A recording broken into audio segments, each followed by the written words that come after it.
see their eyes, make eye contact. Sometimes you will hear by eye contact. But if you prefer the COVID way of learning, which is e-learning, you can stay far. You don't need to see the eyes. You will hear. So thank you, Prof. We have two interventions. They are not going to be as detailed or have the length of time Prof had. But ironically, they are also very deep-rooted people. Dr. Noho is the head of research in the NLC, and he comes from the Cold War school of both economics, unionism, and political science. So he will speak pointedly to you, but he also speaks like an academic. So everybody is not going to talk like a post-op economics like me. We did our own economics between Iwo Road and my two. But I plead with you to pay attention to Dr. Noho, because whatever research we do from the NLC, he is pivotal to it. And he's coming. I will plead with him to start by defining neoliberalism, because some of us might be hearing it, we don't know what it means. I had the same misfortune in secondary school. I first went to Methodist College, Uzakole, for one term, and they had dangerous prefects. When the prefects are entering inside the dining hall, they speak all manner of English. So they will tell us who gave you the impetus, the audacity, and the intororodom. So after one term, I went to Federal Government College Port Harcourt, and we were told to do a debate, and the class felt I should lead my own team. So after the first presentation, I said, I don't know why my co-debaters will have the impetus, the audacity, and the intororodom. And unfortunately for me, my English teacher was a white lady. So she said, Emmanuel, could you come back, say that thing again? I said, ma'am, I don't see the reason why my co-debaters will have the impetus, the audacity, and the intororodom. She said, Emmanuel, that's not English word like intororodom. So please pay attention to, because when you hear our leaders at the top tell you neoliberalism, Bretton Woods institutions, this level, the other level, it amounts to oppression. But they will give you the literary definition of what those words are. So for doctor, I know research is precise, so you have 15 minutes, sir. Yes, sir. Comrades, I will take as the General Secretary advised. I was going to say that when Professor Diko Fashina was talking about the university, he laid emphasis on that. In the university that he talked about, the tradition was that 100 level students are taught by professors. You don't see those professors again in your 200 level and 300 level. You will meet them again when you are in your final year. Now, in that gap, the university system had what was called facilitator or moderator. In the University of Ibadan, they call them moderators. When the professor teaches in a class, he doesn't explain. He lectures and he goes away. The moderator, the facilitator, meets with the students one-on-one in smaller groups and explains the concepts, the terminologies that the professor used, so that they have a clearer understanding of the course. It's not the professor that explained that. So I'm going to play the role of moderator for Professor Fatima. Comrade General Secretary asked me to start from neoliberal, or what we call neoliberalism. The neo in it is actually new. New. When you hear new, it's actually new. The other part is the liberal. And for any of us who ever had O-level studies in economics, you would have heard about the theory of laissez-faire. Free. Huh? You could do anything. Now, the theory we now call neoliberal is a body of theories, but essentially it's an economic theory developed in the economics faculty of the University of Chicago in the United States of America. And the features are that government has become too big. And so government should stay away from certain areas where individuals are likely to be more efficient. I can tell you two theories relating to that. One of them is called the Nanny Theory. The other one is the Watchman Theory. You know what is a nanny? A nanny looks after a child and takes care of all the possibilities. Health, nutrition, and all of that. Looks after. That is the concept of a welfare state that Comrade Jingo referred to. The watchman keeps to just protecting your property. Whether you eat in the house is not the business of the watchman. Watchman comes around, stays in the night, looks after your property, nobody breaks your property. At the end of the day, he goes away. In other words, the idea is that the state, okay, what we call state, I don't know how many of you have background in social sciences. What we call the state, when we say the state, what we have in mind is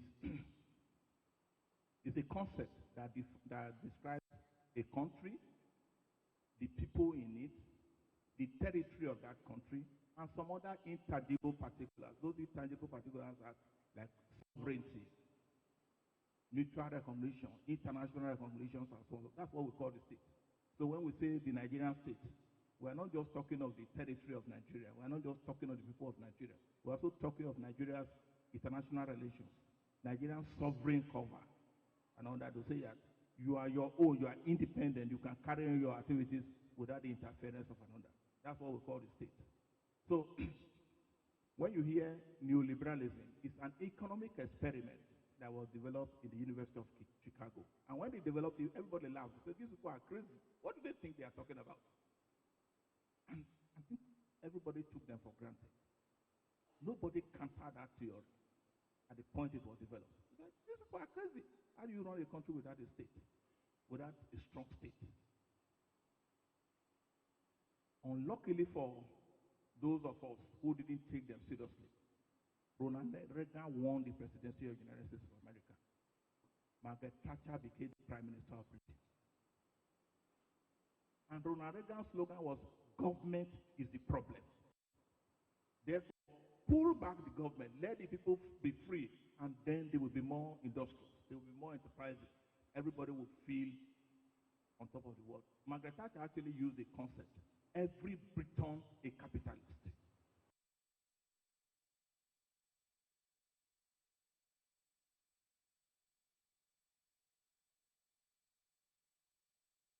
First part of it. The second part of it is that they sold this theory of what we now call neoliberalism to the Bretton Woods institutions. What we call Bretton Woods institutions are the World Bank, the International Monetary Fund, and what used to be called General Agreement of Tariff and Trade. We now call it WTO. WTO is a part of it, but it's not the entire thing. Those three institutions control the economy of the world. You know, the World Bank was created to enable recovery in Europe, to create money, to go and build the European economy and society that was destroyed by the Second World War. That's how the World Bank started anyway, dominated by the United States of America. And then, of course, the IMF, which incidentally is often led by a European. Often led by a European. You hear the president of IMF is a European. As a matter of fact, I've said this once or twice. The current president of IMF, Kristalina Georgieva, was my schoolmate. We attended the same university together. We were there at the same time, actually. Now, if you hear, since I've clarified this concept, the next thing I need to do before I go to the other one, Professor Fashino used the concept public goods. along the line, he explained a part of it. Talk about health, public health. It also includes education. It also includes the public infrastructure, roads, water, so on and so forth. But in economics, there are two grades of public goods.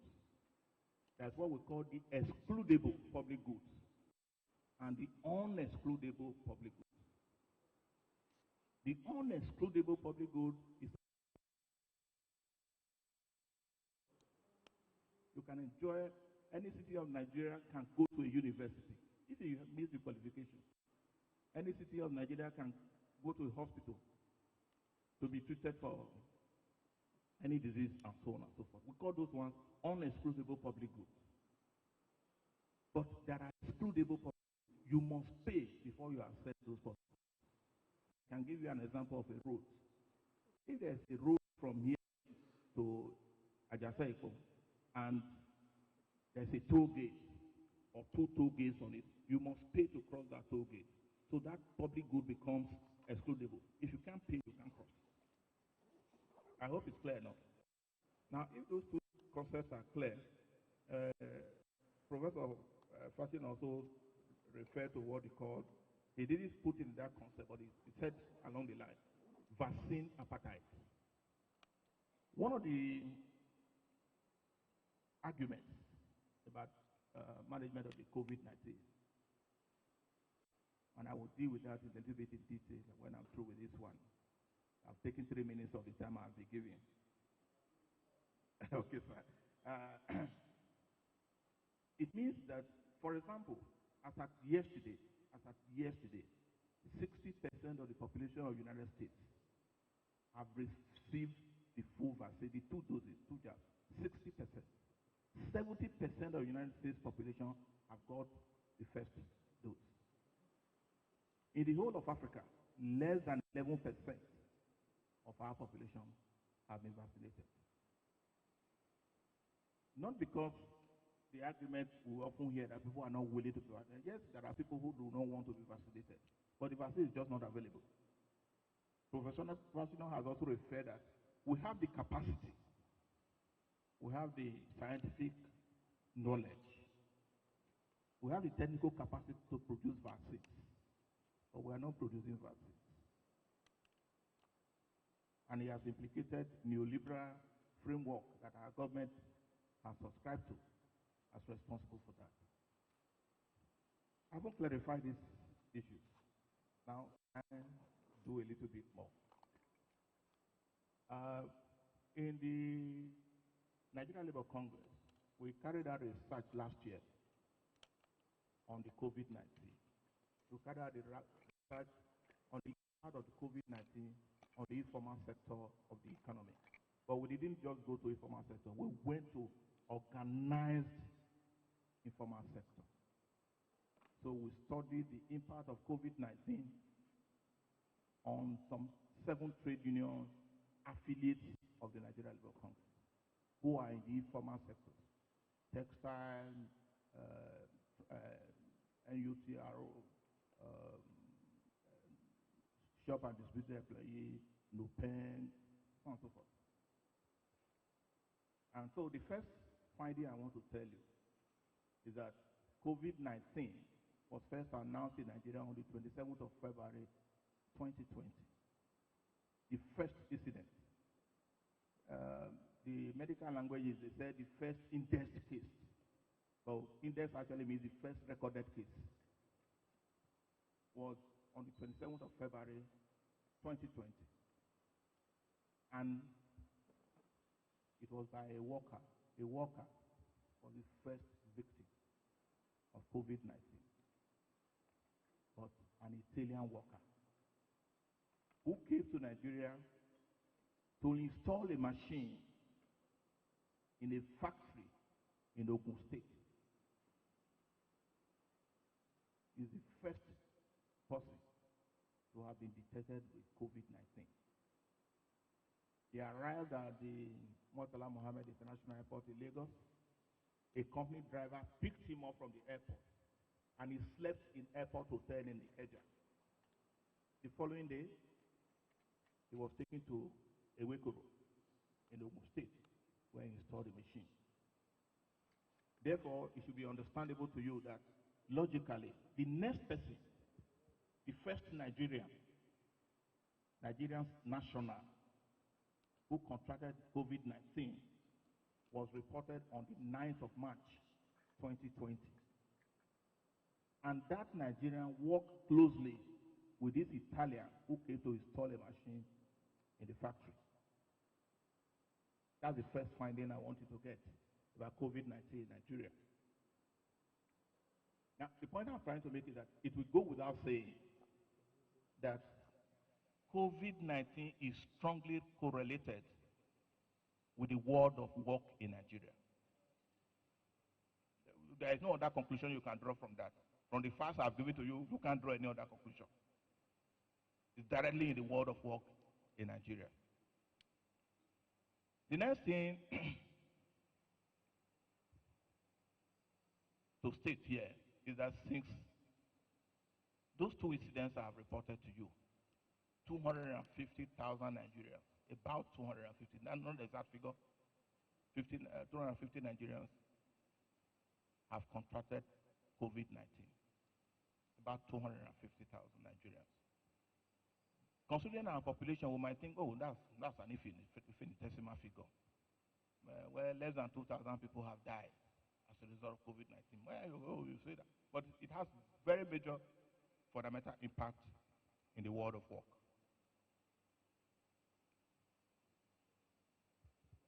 That impact in the world of work is negative. And I'll give you a few examples. When the government of Nigeria, the central government, the federal government of Nigeria, announced some of those non-pharmaceutical interventions, non-drug-related interventions in the management of COVID-19, what did they do? They shut the place of work. Don't go to work. They shut the markets. Don't go to the markets. Now, 85% of the Nigerian population who are active, economically active, are in the informal sector. So if you don't go to the market, you have shut down practically 85% of the people from earning a living. And of course, you must also have heard that as a result of the lockdown, there was an increase in the incidence of gender-based violence. A man and woman that used to quarrel every day, but the man will wake up in the morning and go to work. He will come back late in the night, perhaps drunk, and then he will sleep off, no quarrel. Now they were locked up, and the thing bust the seams, and there were gender-based violence every day. The other thing we have also found is that the structure of the Nigerian economy, when I will say structure now, it means what economic activities are we involved in Nigeria? You hear agriculture, you will hear manufacturing, you will hear industry. When we say industry, we mean more than manufacturing. We also mean social change, we also mean behavioral change and so on and so forth. But you will hear about that. You will also hear about the bureaucracy. People who work in government offices, who work in the service sectors of the economy. So when we say structure, this is what we mean when we say structure of the economy. I'm saying this, I'm giving this example because you are in the school, you are probably going to take something away. So when we say the structure of the economy, the nature of the Nigerian economy, the structure of this economy, creates possibilities for COVID-19 to exert a negative impact. For example, in the advanced economies, take the United States of America, take Europe, take Japan. With the outbreak of COVID, industrial production slowed down, all right? But what did they do? They repurposed their manufacturing system to manufacture vaccines. So people continue to be engaged in production. Whereas in our country, it disrupted our own activities. So even though we may hear, oh, these global pharmaceutical industries are a disincentive to our own economic progress. But those global pharmaceutical industries were in full production during the COVID period. We didn't have that similar experience in our country because of the structure of our economy. Now, the other thing I want to say about the COVID is that the response to the pandemic, when they say something is a pandemic, it means that it's an endemic. Okay, when you say it's a disease, we say endemic disease, but when you say it's a pandemic, it affects a spectrum. So it's an international kind of disease. That's why we call it pandemic. Because of that, the response to it has been largely unprecedented. We don't have anything to learn from. And so the agency of COVID, for example, constitute the biggest health challenge that Nigeria or the world has ever faced in modern times. I will give you a few data other than the one I have done so far and see whether it can be helpful. I've discussed with General Secretary before we came to this conference, and he has assured me that in the next cycle of our work in the new year, we'll find resources to develop this work so that we can publish it and all of you can see what is there. So let me give you some preliminary data. In terms of gender representation in the informal sector in the Nigerian economy, we find that in the informal sector of Nigerian economy, there are 31% women, 69% men. In Enugu State, for example. If you go to Kano, it is 21% women, 79% men. If you go to Lagos, it's 36% women, 64% men. And if you go to Plateau, it's 37% women and 63% men. Representation in the informal sector. Now, when we say informal sector, it ranges from the person who is selling granule seller, akara fryer, to the person riding Okada, to including somebody who treats a cattle. So informal sectors can be quite large. Now, there's an implication of this theory, this finding, and that's what I think it should be important to you here. The implication here is that we have a system in our country that our feminist colleagues call patriarchy, that men set the rules and implement those rules that govern society. If that is the case, does it explain why the informal sector is dominated by men? Does that theory of patriarchy explain it? Including people who are selling vegetables and onions. How come there are more men in that sector than women? Our explanation is that our study focused on a particular social structure because we are looking for the informal sector. Focus on a structure, on a social structure that perhaps unknown to us is dominated by men. So that's one of the challenges of research. When you go into when you draw up your questions, you say you are going to administer your question in the field. You do not know the result it will give you. You know what you want to investigate, but you don't know the result you will get. If you know the result, what you get, then you are not doing research. That's a pet idea. So we drew up a questionnaire, we went to the field, and then we found something that we didn't bargain for. So we are not able to explain that, but there is a question of gender role specialization. There are areas in our economy where women are the specialists. There are also areas in our economy where men are dominant. There's a man, an old sociologist, called Tarkot Parsons. He investigated the social division of labor. This work I'm talking about was published in 1952, so many of you may not have seen it. But the argument he found there is that there are heavy work, there are heavy duties, heavy labor. For example, in agriculture, felling, bush clearing are reserved for men. But the planting of crops are reserved for women. Now, that's not a particularly neat explanation. It's not a particularly neat explanation because there are societies where women dominate the heavy work. In my part of the world, I come from Edo State. In Delta, women do the farming, men do the other one. You know what I mean? I won't tell you. Comrade Kokori may not be far away, so I won't say more than that. Now, we need to study. We try to study the peculiarity in this social reproduction, and what we found is that this has got to do with the ownership structure. We call the ownership of the means of production. The ownership structure of our economy enables men to dominate areas of the economy.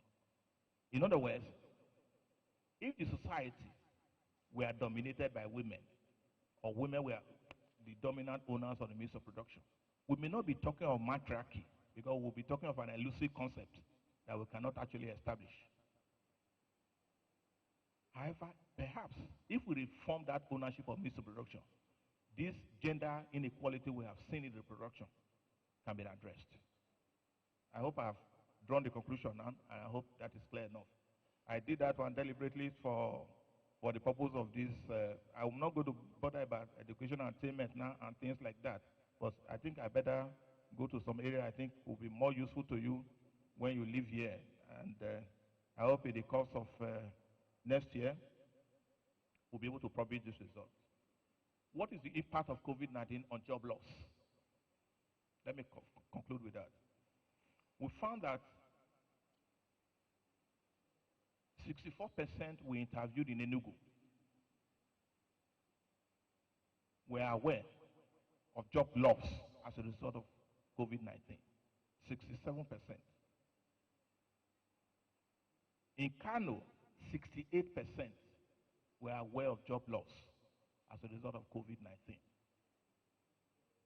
In Lagos, it was 41% that was aware of job loss as a result of COVID-19. And in Plateau, it was 39%. What is the implication of all this? We're not talking about that COVID-19 will necessarily lead to job loss. We have seen actual job loss, at least people who have experienced job loss as a result of COVID-19. COVID-19 is a pandemic. Our management has been unplanned, sometimes speculative, sometimes we don't know enough.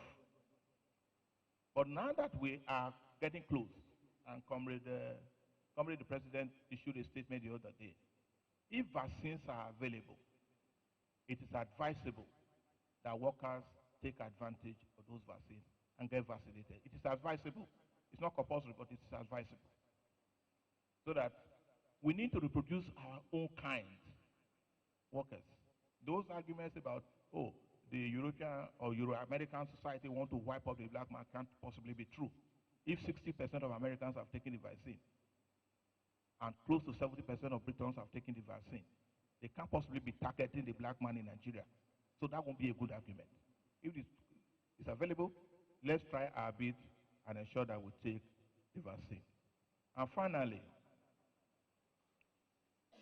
I want to round up this effect to say that we have seen a major impact of COVID-19 on income. Income of workers, income of the informal workers, and that there is no better time to look at the economic crisis of our country when we cannot afford our own little income, the 30,000 naira minimum wage that is paid, to not respond to the immediate needs of a worker's family. I thank you very much.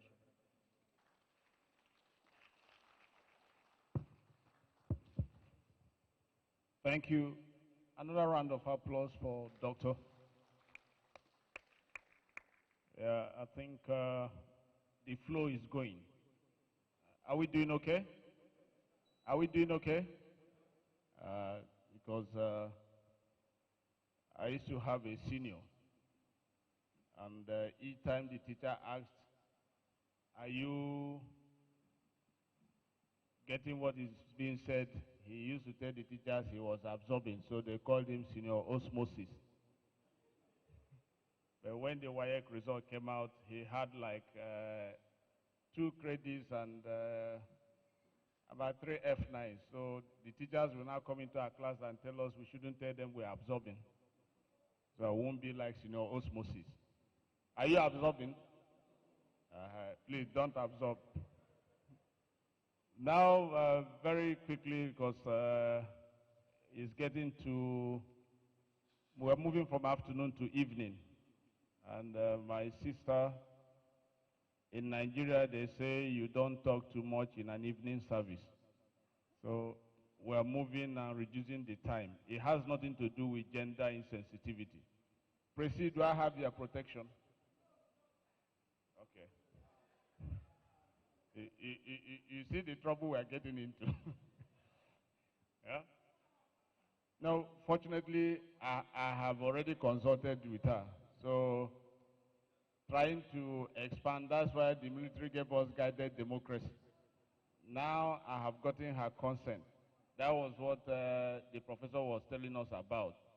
That you get to a level under COVID that the workers' consent won't be needed to stop work. And that is the danger we are getting into. Right this afternoon, your consent is no more needed. I've talked with management. And management has accepted 10 minutes, right, my sister? We agreed 10 minutes, right? So, yeah, you got 10 minutes. Thank you very much. Thank you, Honorable Moderator. I'm sure we are still operating under a democracy, in that Nigeria is still a democracy, and NLC is still a democracy, and that this meeting is still a democracy. It's not yet a dictatorship. This is on a lighter note. Good afternoon, dear colleagues, dear delegates, and participants. Indeed, I don't need a lot of time to articulate some of the issues that I would want to bring to the table, especially after the very resourceful inputs that we got, first of all, from our professor, who was very extensive in analyzing the impact of COVID-19, even from a global perspective. I thank you, Professor, that in your preamble, you even mentioned one of the key documents of the ILO in COVID-19 response. Since the onset of COVID, the International Labour Organization at the global level has been doing a lot of analysis, researches, and publishing policy briefs, documents on their website to assist member states and ILO constituencies to position themselves to respond to COVID-19 pandemic. And Professor, you mentioned one of the key framework documents that I will also underscore here, but I will not go into detail. At the occasion of the 109th sitting of the International Labour Conference, workers, employers, and governments also adopted what we call a global call to action for a human-centered recovery from COVID-19 crisis. In your input, Professor, you even underlined some of the key pillars on which this global call is anchored. One is the need to ensure that the response is inclusive, the need to ensure that we leave no one behind, and also to ensure that the response is sustainable, because already all of us, we know that globally, the world has situated itself to achieve the 2030 agenda in not so many years to come. We are slowly encroaching into 2023, and the clock is ticking towards the achievement of the Sustainable Development Goals. So COVID has kind of taken us back maybe 5 years or even 10 years back to where we were towards achieving some of the goals. If you look at goal number 1 alone, ending poverty, and you see how COVID-19 has actually aggravated poverty. The researcher, our honorable doctor, was talking about issues of inequalities and talking about some of the disaggregated data that they found in their researches on how COVID-19 is actually also shown that inequalities were there before COVID, but COVID has kind of entrenched the inequalities that are existing. He gave examples of income inequalities. He also gave examples of the number of women that find themselves in the informal economy. So one of the call behind the global call to action is to ensure that our response to COVID-19 pandemic has to be sustainable and equally resilient. Then one of the key policy documents that I also want to put to the discussion is one instrument of the ILO, Recommendation 205, which is on employment and decent work for peace and resilience. This was adopted in 2017, considering the impact of conflict, disasters, poverty, including pandemics like Ebola, and now we are talking of COVID-19 occurrences globally, including in Africa, affect human development, including human rights and decent work. So in your own spare time, when you review this recommendation 205, you see that it is pegged with some articles and instruments that can also give us a pathway out of the pandemic. It underlines the role of social partners, particularly workers' organizations, to be involved in social dialogue, either at the tripartite level or at the bipartite level, to ensure that you come out with policies that are human-centered, that are pro-poor, that are responding to the issues that our workers, our members have suffered due to the COVID-19 pandemic. So this is a piece of instrument that I need to highlight as part of this discussion. Also recalling the question that the professor concluded with, what has been the impact of COVID-19 on work